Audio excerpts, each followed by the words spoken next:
I have to make fun of Vice Rhino because he has the unfortunate disability, it's terminal, mind you, of being Canadian. And because he is terminally Canadian, well, this news affects him directly. Well, not him directly, but the people who live in the same country as him. Axo says, hey is for horses, and making fun of is for Canadians.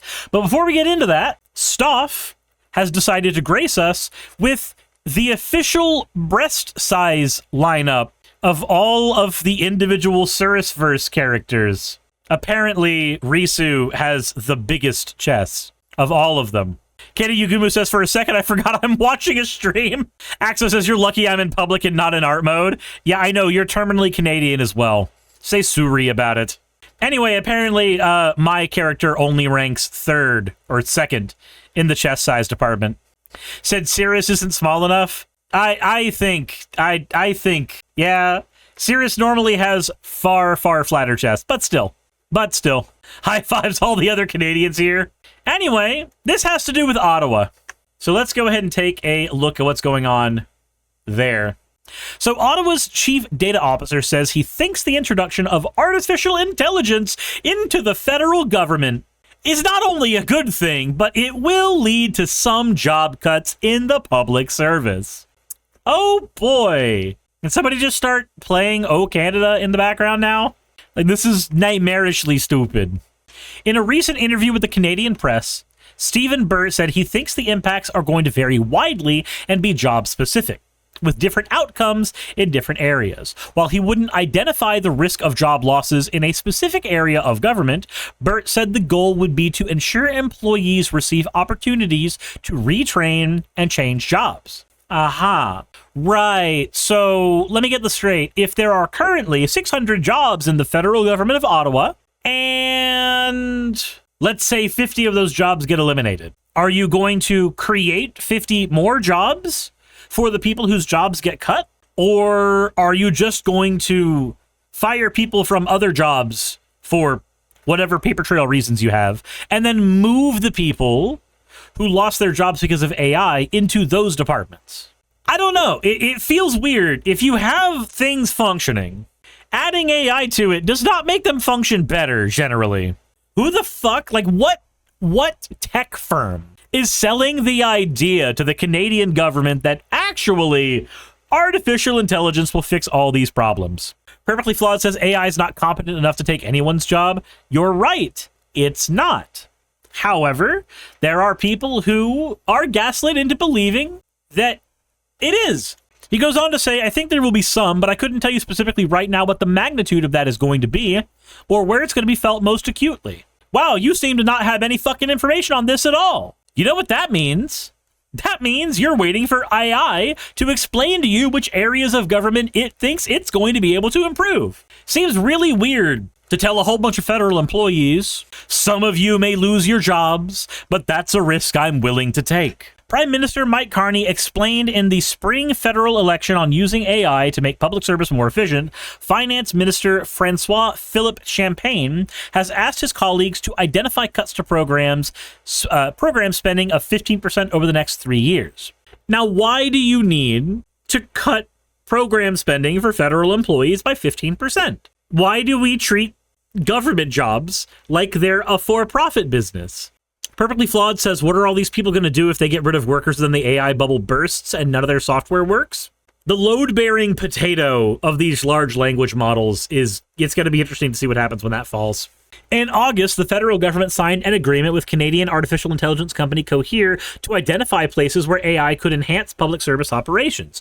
Ah, I see. So you don't think that public service operations can be improved by AI. You are paying an AI firm to tell you where they think they could improve your processes with the program they are selling you. That's never backfired in the history of ever.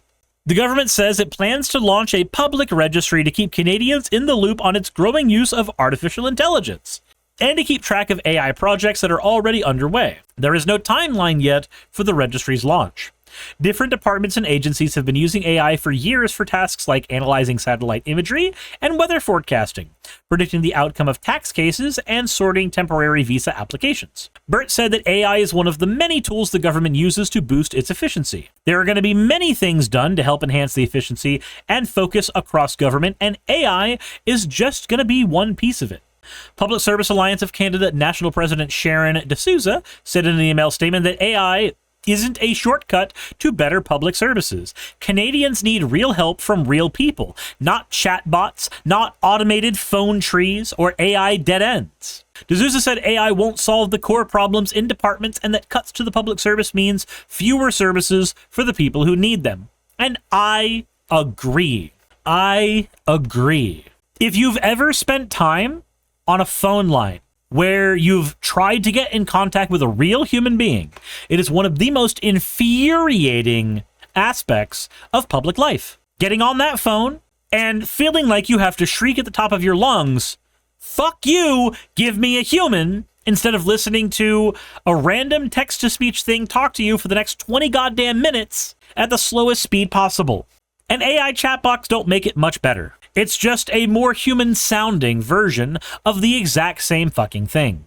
And because you can make AI do anything, because you can make it hallucinate, even if you have it perfectly trained to do its job on day one, trust me, the weirdos of the internet can make that shit completely derail.